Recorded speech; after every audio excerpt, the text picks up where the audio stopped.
Hello friends, स्वागत है आपका।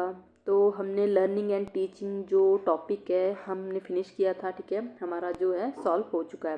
तो इसमें हम इम्पोर्टेंट क्वेश्चन जो है इम्पोर्टेंट एमसीक्यू लेकर आई हूँ, जो आपके जो है प्रीवियस ईयर क्वेश्चन में पूछे जा चुके हैं और उनसे रिलेटेड जो है जो क्वेश्चन और बन सकते हैं। ठीक है, तो स्टार्ट करते हैं क्वेश्चन को। तो फर्स्ट क्वेश्चन हमारा है, learning is best described as. ठीक है, जो लर्निंग है अधिगम को सर्वोत्तम रूप से किस रूप में वर्णित किया जा सकता है? Temporary change in behaviour. देखो, लर्निंग एक टेम्परेरी चेंज नहीं होता है, व्यवहार में अस्थायी परिवर्तन नहीं है ये। ठीक है, permanent change due to experience, अनुभव के कारण व्यवहार में स्थायी परिवर्तन। सी ऑप्शन है, change due to maturation only, केवल परिपक्वता से परिवर्तन होता है। ऐसा तो नहीं होता कि लर्निंग में जो है लर्निंग को बेस्ट डिस्क्राइब आप कर सकते हैं सिर्फ और सिर्फ परिपक्वता से परिवर्तन, है ना। या फिजिकल ग्रोथ ऑनली, शारीरिक शारीरिक वृद्धि से आप लर्न कर सकते हो, नहीं तो इसका जो सबसे बेस्ट जो तरीका हो सकता है permanent change due to experience, अनुभव के कारण व्यवहार में जो हमारे स्थायी परिवर्तन होता है, जो हमारा व्यवहार है जो उसमें परिवर्तन आता है। तो अधिगम को सर्वोत्तम रूप से किस रूप में वर्णित किया जा सकता है? Permanent change in due to experience. ठीक है, option B is the correct answer. Second question हमारा है, stimulus response theory is related to. जो हमारी उत्तेजना उत्तेजना प्रतिक्रिया सिद्धांत किससे संबंधित है? Insight learning theory, classical conditioning, discovery learning या फिर सोशल लर्निंग। तो स्टिमुलस रिस्पॉन्स थ्योरी हमने पढ़ी थी क्लासिकल कंडीशनिंग थ्योरी, शास्त्रीय अनुबंधन सिद्धांत किसका है? ये पावलोव का। ठीक है, तो B is the correct answer. Next question हमारा है, law of effect was proposed by. प्रभाव का नियम किसने दिया है? Ivan Pavlov, DF Skinner, EL Thorndike या फिर वोल्फगैंग कोहलर। तो लॉ ऑफ इफेक्ट क्या है आपको बता, हमने लॉज पढ़े थे, 3 लॉज पढ़े थे, वो किसने दिए? ईएल थॉर्नडाइक ने। ठीक है, हमने पढ़ा था तत्परता का नियम और अभ्यास का नियम और प्रभाव का नियम, है ना। Law of readiness, law of effect and law of exercise. ठीक है, फर्स्ट नियम हमारा था लॉ ऑफ रेडीनेस यानी तत्परता का नियम। सेकंड था हमारा लॉ ऑफ एक्सरसाइज, अभ्यास का नियम। थर्ड था लॉ ऑफ इफेक्ट। तो इसमें दिया है कि लॉ ऑफ इफेक्ट किसने प्रपोज किया है? तो ईएल थॉर्नडाइक। ठीक है, ये तीनों लॉज जो है ईएल थॉर्नडाइक प्राइमरी लॉज है ये लर्निंग के। नेक्स्ट क्वेश्चन है, learning by observing others is called. दूसरों को देखकर सीखने को क्या कहते हैं? इंपॉर्टेंट क्वेश्चन है। देखो, लर्निंग बाय ऑब्जर्विंग या फिर मॉडल्स होता है ये चीज़ें। ये जो क्वेश्चन है ईएमआरएस पीजीटी के एग्जाम में भी पूछा गया अभी रिसेंटली जो 15 को था। तो लर्निंग बाय ऑब्जर्विंग अदर्स, दूसरों को देखकर सीखने को क्या कहते हैं? ट्रायल एंड एरर लर्निंग या फिर ऑब्जर्वेशनल लर्निंग या इनसाइट लर्निंग या रोट लर्निंग। तो इसका करेक्ट आंसर आएगा ऑप्शन बी, ऑब्जर्वेशनल लर्निंग। जब आप प्रक्षेपण अधिगम करते हो यानी किसी और को देखकर जब आप ऑब्जर्व करके सीख रहे हो तो उसको हम बोलते हैं ऑब्जर्वेशनल लर्निंग। ठीक है, नेक्स्ट क्वेश्चन हमारा, the theory of observational learning was given bye. देखो, ऑब्जर्वेशनल लर्निंग थियोरी का नेक्स्ट क्वेश्चन आ गया कि किसने दिया है? प्रेक्षण अधिगम सिद्धांत किसने दिया है? हमने थियोरी भी पढ़ी थी इसकी। तो किसने दिया? जीन पियाजे, एल्बर्ट बंडूरा, स्किनर या फिर थॉर्नडाइक। तो करेक्ट आंसर क्या आएगा? Option B, Albert Bandura. ठीक है, नेक्स्ट क्वेश्चन है, इनसाइट लर्निंग एम्फेसाइजेज, अंतर्दृष्टि अधिगम किस पर बल देता है? जो इनसाइट लर्निंग थ्योरी जो है आपको पढ़ाई थी बहुत अच्छे से। इनसाइट लर्निंग थ्योरी जो है किस पर बल देता है? रिपीटिशन पर, पुनरावृत्ति या सडन प्रॉब्लम सॉल्विंग, अचानक समस्या समाधान या रिन्फोर्समेंट या फिर कंडीशनिंग। तो 6 का करेक्ट आंसर आएगा सडन प्रॉब्लम सॉल्विंग। ठीक है, आपको थियोरी भी बताई थी, चिंपैंजी जब उसको जो सडनली जो उसको प्रॉब्लम का सॉल्यूशन पता चलता है कि कैसे जो उसको बनाना जो है निकालने हैं। ठीक है, इनसाइट लर्निंग थ्योरी कोहलर ने दी है ये अंतर्दृष्टि अधिगम सिद्धांत। ठीक है, नेक्स्ट क्वेश्चन है, habituation is the type of, जो आदतीकरण है वो किसका प्रकार है? ये भी हमने थियोरी में पढ़ा था। तो habituation is a type of associative learning या फिर नॉन एसोसिएटिव लर्निंग या कॉग्निटिव लर्निंग या फिर सोशल लर्निंग। तो करेक्ट आंसर क्या आएगा? नॉन एसोसिएटिव लर्निंग, असहसंयोजी अधिगम। ठीक है, 7 का आएगा ऑप्शन बी। नेक्स्ट क्वेश्चन है, social constructivism is associated with. देखो, कंस्ट्रक्टिविज्म से भी जो है ये हमारे इसमें बहुत सारे क्वेश्चन पूछे गए हैं। तो सामाजिक रचनावाद संबंधित है। किसने जो सोशल कंस्ट्रक्टिविज्म की बात की है? स्किनर, ब्रोनर, लेव वाइगोत्स्की या फिर पावलोव। तो ये बात की है लेव वाइगोत्स्की। लेव वाइगोत्स्की जो है सामाजिक सांस्कृतिक की जो है बात करते हैं, ठीक है। तो इसमें आएगा Lev Vygotsky, option C is the correct answer. Next question हमारा ZPD मीन्स, यानी जो ZPD का अर्थ क्या है। आपने पढ़ा था ZPD, हमने पढ़ा था कि जोन ऑफ प्रॉक्सिमल डेवलपमेंट, ठीक है। Zone of psychological development, zone of proximal development, zone of physical, या फिर जोन ऑफ परमानेंट डेवलपमेंट। तो क्या आंसर आएगा इसका, option B is the correct answer, zone of proximal development, ठीक है। तो 9 का क्या आएगा, option B ZPD, zone of proximal development. Next question हमारा है transfer of learning refers to, अधिगम का अंतरण, स्थानांतरण आप इसको बोल सकते हो, अधिगम का स्थानांतरण किसे कहते हैं। अधिगम को भूलना, या फिर नए परिस्थितियों में अधिगम का उपयोग, या फिर तथ्यों को याद करने या प्रतिक्रियाओं का अनुबंधन। तो क्या होगा क्वेश्चन नंबर 10 का आंसर। जो अधिगम का स्थानांतरण होता है वो क्या होता है, नए परिस्थिति में अधिगम का प्रयोग, applying learning to new situation. जब आप पुराने सीखे गए ज्ञान को नए सीखने पर क्या करते हो, उपयोग करते हो, प्रयोग करते हो, तो उसी को बोलते हैं अधिगम का स्थानांतरण हो रहा है। आपको इसमें 3 टाइप बताए थे, positive, negative and zero transfer of learning, ठीक है। जीरो ट्रांसफर ऑफ लर्निंग था जब जो है पुराने ज्ञान का नए ज्ञान पर कोई प्रभाव नहीं पड़ता, तब होता हमारा जीरो ट्रांसफर ऑफ लर्निंग। और पॉजिटिव ट्रांसफर ऑफ लर्निंग था जब पुराने ज्ञान का जो उपयोग आप नए ज्ञान में हमें जो है हेल्प करता है, ठीक है। और नेगेटिव ट्रांसफर ऑफ लर्निंग आपको बताया था कि जब जो है पुराना ज्ञान जो है नए ज्ञान में जो ऑब्स्ट्रक्ट पैदा करता है, ऑब्स्ट्रक्शन पैदा करता है, बाधा क्रिएट करता है, तो उसको बोलते हैं negative transfer of learning. Next question हमारा है पॉजिटिव ट्रांसफर अकर्स व्हेन, देखो सकारात्मक अंतरण ही पूछ लिया नहीं, पॉजिटिव जो सकारात्मक स्थानांतरण कब होता है, जब old learning hinders new learning, यानी पुराना अधिगम नए में बाधा बनता है। नहीं, बाधा भी आपको बताया ऑब्स्ट्रक्शन कब बनता है, जब नेगेटिव ट्रांसफर ऑफ लर्निंग होता है, ठीक है। नेगेटिव ट्रांसफर ऑफ लर्निंग, ठीक है। Old learning facilities new learning, पुराना अधिगम नए में सहायक होता है, अभी आपको बताया, तो पॉजिटिव यही होता है, ठीक है। लर्निंग हैज़ नो इफेक्ट, जब अधिगम का कोई प्रभाव नहीं पड़ता तो हमारा जीरो ट्रांसफर ऑफ लर्निंग, ठीक है, zero transfer of learning. Learning is forgot, अधिगम भूल जाए, तो करेक्ट आंसर आएगा ऑप्शन बी, ठीक है। 11 का आएगा ऑप्शन बी। नेक्स्ट क्वेश्चन है learning curve represents relation between, जो अधिगम वक्र होता है, लर्निंग कर्व होता है, किस संबंध को दर्शाता है, आपको बताए थे, तो दर्शाता है टाइम एंड इंटेलिजेंस, समय और बुद्धि, या फिर जो है प्रैक्टिस एंड परफॉर्मेंस, अभ्यास प्रदर्शन, या फिर एज एंड लर्निंग, आयु और अधिगम, या टीचर एंड स्टूडेंट, शिक्षक और छात्र। तो लर्निंग कर्व जो है रिलेशन बताता है किस में, हमारी प्रैक्टिस एंड परफॉर्मेंस में। अब देखो जितनी आप जो है यहाँ प्रैक्टिस होगा आपका, यहाँ आपकी परफॉर्मेंस होगी, ठीक है। ये कर्व ऐसे बनेगा, जितनी आप ज़्यादा प्रैक्टिस करोगे, जितनी प्रैक्टिस करोगे उतनी आपकी क्या होगी, परफॉर्मेंस बढ़ती जाएगी। जितनी कम प्रैक्टिस, लैक प्रैक्टिस रहेगी, उतना जो है परफॉर्मेंस जो है डाउन चलती जाएगी। तो लर्निंग कर्व जो है रिलेशन बताता है प्रैक्टिस एंड परफॉर्मेंस में, option B is the correct answer, ठीक है। नेक्स्ट क्वेश्चन है 13, memory is the ability to, स्मृति की क्षमता है, जो मेमोरी होती है, मेरी समरी होती है, वो किसकी क्षमता है, thinking logically, retain and recall experiences, जज करेक्टली, या फिर सॉल्व प्रॉब्लम्स। तो 13 का क्या आएगा, मेमोरी होती है, मतलब जब हम जो है चीज़ों को जो रिकॉल करते हैं, रिटेन करते हैं, जो हमारे अनुभव को संग्रहित करते हैं हम, और पुनः उनका स्मरण करना, उसी को हम क्या बोलते हैं, मेमोरी कहा जाता है। Option B is the correct answer. Next question है हमारा short term memory can store, जो अल्पकालीन स्मृति संग्रहित कर सकती है, जो शॉर्ट टर्म मेमोरी होती है वो क्या कितना संग्रहित कर सकती है, कितना स्टोर कर सकती है, 1 से 2 आइटम्स, या फिर 5 से 9 आइटम्स, या 15 से 20 आइटम, अनलिमिटेड आइटम्स। तो करेक्ट आंसर क्या आना था 14 का, ऑप्शन बी 5 to 9 आइटम। आपको बताया था जो शॉर्ट टर्म मेमोरी होती है वो 5 से 9 आइटम्स को ही इकाइयों में आप उनको संग्रहित कर सकते हो। आपको चंक्स में बताया कि चंक्स में आप जो चीज़ों को याद कर सकते हो। जैसे मैंने कॉन्टैक्ट नंबर का एग्जांपल दिया था कि हम कैसे याद करते हैं, 9882778092, है ना। तो हम इनको जो चंक्स में टुकड़ों में तोड़ के याद कर लेते हैं। 3 से 5 तक जो या फिर 5 से 9 आइटम्स को हम क्या कर सकते हैं, लर्न कर सकते हैं। नेक्स्ट क्वेश्चन आएगा forgetting due to time passage is explain by, समय के कारण विस्मरण किस सिद्धांत से समझाया जाता है। जो समय के कारण हमारे अंदर जो फॉरगेटिंग होती रहती है, ठीक है, टाइम पैसेज के कारण जो फॉरगेटिंग होती है, उसको कैसे हम इस सिद्धांत को कैसे समझा सकते हैं।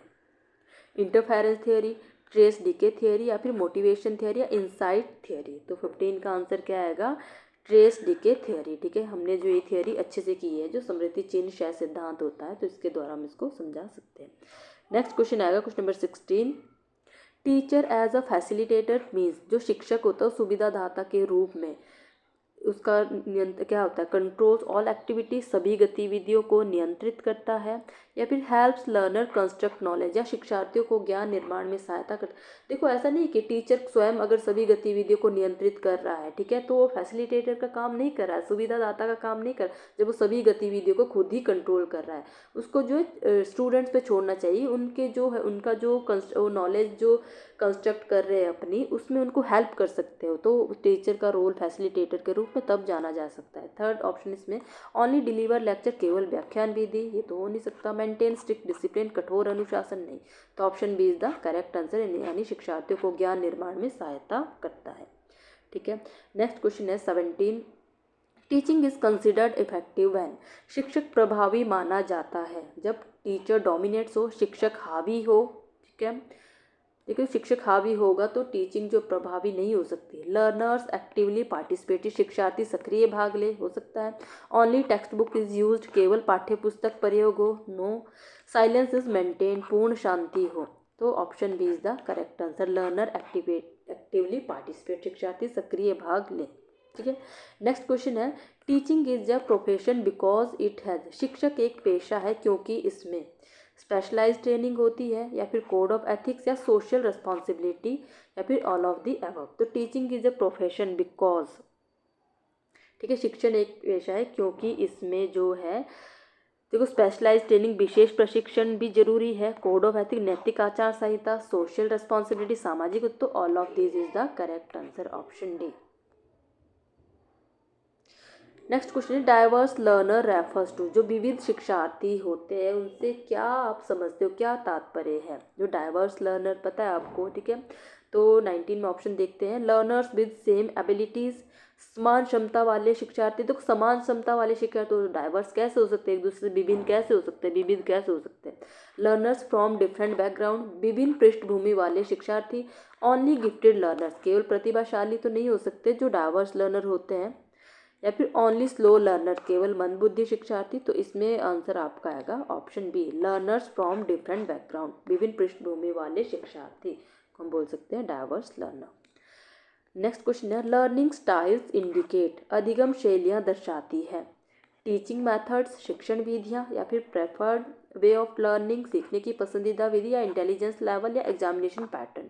तो क्वेश्चन 20 का आंसर आएगा प्रेफर्ड वे ऑफ लर्निंग। जो अधिगम शैलियाँ होती है, लर्निंग स्टाइल होती है, वो क्या प्रेफर करती है, प्रेफर्ड वे ऑफ लर्निंग, सीखने की पसंदीदा विधि। Option B is the correct answer. Next question है, pre active phase of teaching deals, शिक्षण का पूर्व सक्रिय चरण संबंधित है। देखो गाइज, हमने ये अभी रिसेंटली थ्योरी की है, जो pre active phase of teaching होता है वो डील करता है शिक्षण का जो पूर्व सक्रिय चरण होता है। क्लासरूम इंटरेक्शन, ये तो मैंने बोला था कि जो आपका जो है इंटरेक्शन होता है, ठीक है, ये तो नहीं हो सकता, ये तो जब क्लास के दौरान आप आपसे इंटरेक्शन करो। प्री एक्टिव फेज होता है जो क्लास से पहले का जो आपका जो है प्लान होता है। ठीक है, लेसन प्लानिंग, पाठ्य योजना, या फिर टीचिंग एक्टिविटी, शिक्षण गतिविधियाँ, ये इवैल्यूएशन। इवैल्यूएशन होता है आपका पोस्ट एक्टिव फेज, ये होता है पोस्ट एक्टिव फेज, यानी शिक्षण के बाद का। और जो है टीचिंग एक्टिविटी होती है आपकी, टीचिंग एक्टिविटी, शिक्षण गति नहीं, क्लासरूम इंटरेक्शन होता है आपका जो क्लास के पढ़ाते समय। ठीक है, तो इसका आएगा लेसन प्लानिंग, जो हमारा प्री एक्टिव फेज होता है। पाठ योजना हम तैयार करते हैं, लेसन डिलीवर करने से हमने क्या करते हैं, लेसन प्लान तैयार करते हैं, तो ये पढ़ाने से पहले की जो है चरण होता है। Option B is the correct answer. Next question हमारा है, interactive phase of teaching focus on, जो अंतः क्रियात्मक चरण केंद्रित होता है वो किस पे केंद्रित है, अंतः चरण। अभी आपको बताया जो अंतः क्रियात्मक, जिसमें हम इंटरैक्शन करते हैं आपस में पढ़ाते समय, जो होता है प्लानिंग तो हमारा क्या था, pre active phase. Teaching learning process, शिक्षण अधिगम प्रक्रिया। ठीक है, इवैल्यूएशन होता है बाद का फेज, पोस्ट। ठीक है, और ये होता है आपका प्री एक्टिव फेज, ये होता है पोस्ट। तो करेक्ट आंसर क्या आएगा, option B is the correct answer. Next question हमारा है, 23 post active phase is concern with, उत्तर सक्रिय चरण होता है planning, presentation, evaluation and feedback या फिर मोटिवेशन। तो planning is the correct answer. 23 का क्या आएगा, सॉरी ठीक है, पोस्ट एक्टिव है, मैं प्री एक्टिव ही इसको सोच के चलिए, यानी पोस्ट एक्टिव होता है पढ़ाने के बाद का जो है पीरियड होता है, ठीक है, फेज होता है, चरण होता है, यानी जिसमें इवैल्यूएशन किया जाता है, फीडबैक उसमें जो है लिया जाता है, evaluation and feedback. Option C is the correct answer, post active, ठीक है। नेक्स्ट क्वेश्चन है question number 24, basic teaching model was given by, जो मूल शिक्षण मॉडल किसने दिया था, मॉडल भी आपको अच्छे से एक्सप्लेन करके समझा है। तो जो बेसिक टीचिंग मॉडल है वो किसके द्वारा दिया गया है, ब्रूनर, ग्लेसर या ऑजुबेल या फिर स्किनर। तो बेसिक टीचिंग मॉडल दिया है Glaser, option B is the correct answer. Next question है concept attainment model helps in, जो अवधारणा उपलब्धि मॉडल सहायक, वो किस में सहायक है, कंसेप्ट अटेनमेंट मॉडल। तो यहाँ से आप खुद ही अवधारणा उपलब्धि मॉडल है आपका कंसेप्चुअल अटेनमेंट मॉडल, तो किस में हेल्प कर देगा, रोट मेमोरी। अगर आप कंसेप्ट को बिल्ड कर रहे हो तो रोट मेमोरी तो हो ही नहीं सकता। Formation of concept, drill practice, अभ्यास और कंडीशनिंग अनुबंधन, ठीक है। तो इसका करेक्ट आंसर आएगा फॉर्मेशन ऑफ कंसेप्ट, अवधारणा निर्माण, ठीक है। नेक्स्ट क्वेश्चन है advance organiser model is associated with, जो एडवांस ऑर्गेनाइजर मॉडल है वो किससे संबंधित है, किसने एडवांस ऑर्गेनाइजर मॉडल को प्रोपाउंड किया है। 26 का ब्रूनर, ऑजुबेल, पियाजे या फिर बंडोरा। तो करेक्ट आंसर इज द ऑजुबेल, ठीक है। एडवांस ऑर्गेनाइजर मॉडल से ए से आपने याद रखना है ऑजुबेल, ठीक है। नेक्स्ट क्वेश्चन है 27, डिस्कवरी लर्निंग एम्फेसाइजेज, जो खोज अधिगम है वो किस पे बल देता है, खोज डिस्कवरी, जब बच्चा लर्न कर रहा है डिस्कवरी के थ्रू, खोज के थ्रू वो लर्न कर रहा है, तो पैसिव लर्निंग, निष्क्रिय अधिगम तो नहीं हो सकता कि वो पैसिव उसमें जो है रोल प्ले कर रहा है। एक्टिव इन्वॉल्वमेंट ऑफ लर्नर या फिर जो है शिक्षार्थी की सक्रिय भागीदारी, या रोट लर्निंग, रोट तो अगर वो डिस्कवरी कर रहा है तो रोट का तो मतलब ही नहीं बनता, पनिशमेंट नहीं। तो option B is the correct answer, active involvement of learner. Next question है 28, brainstorming strategy is used to, जो ब्रेनस्टॉर्मिंग रणनीति प्रयोग की जाती है, ब्रेनस्टॉर्मिंग बताया था आपको भी, जनरेट मल्टीपल आइडियाज, अनेक विचार उत्पन्न करने हेतु, या मेमोराइजिंग फैक्ट, मेमोराइज तो ब्रेनस्टॉर्मिंग कैसे हो सकता है अगर मेमोराइज कर रहे हो आप, मेंटेन डिसिप्लिन या फिर इवैल्यूएट लर्निंग, अधिगम को इवैल्यूएट करना। तो 28 का करेक्ट आंसर आएगा option A, generate multiple idea. जब आप मल्टीपल आइडियाज, एक प्रॉब्लम के मल्टीपल आइडियाज जो है जनरेट कर पा रहे हो, इसका मतलब क्या है, ब्रेनस्टॉर्मिंग स्ट्रेटेजीज का यूज किया जा रहा है।